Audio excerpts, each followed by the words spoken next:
যে মুহাম্মদ আপনার উম্মতদেরকে বলে দিন ইল্লা মান তাব, যে অপরাধ গুনাহ থেকে ফিরে আসে, তওবা করে, ওয়া আমানা, ঈমান আনে, ওয়া আমিলা আমালান সালিহা, তার হাজার লক্ষ সহস্র কোটি গুনাহ থাকুক, এই পুরো জমিন তার একজনের গুনায় পরিপূর্ণ হয়ে যাক, ওই মহিলার গুনাহ জমিন পূর্ণ হয়ে যাক, ওই পুরুষের গুনাহ জমিন পূর্ণ। মুহাম্মদ সাল্লাল্লাহু আলাইহি ওয়াসাল্লাম আপনার উম্মতকে বলেন গুনাহ কত কত ওজন, কত সংখ্যা মাপার দরকার নাই, ওকে বলেন। এটা সূরা ফুরকানের আয়াত। আমি কোন হাদিস বলছি না যে আপনি জাল বলবেন, দঈফ বলবেন, মুনকার বলবেন। কুরআনুল কারীমের আয়াত, এর অনুবাদ করছি।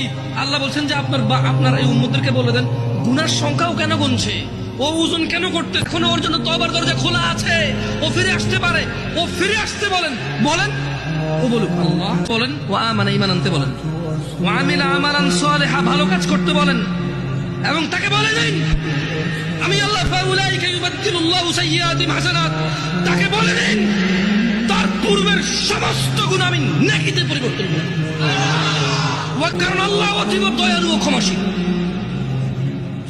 সিদ্ধান্ত তুমি থেকে যাও, তোমার পূর্বের গুনাহ 20 বছর, 50 বছর, 30 বছর, 60 বছর, 70 বছর, কত বছর তুমি জানো।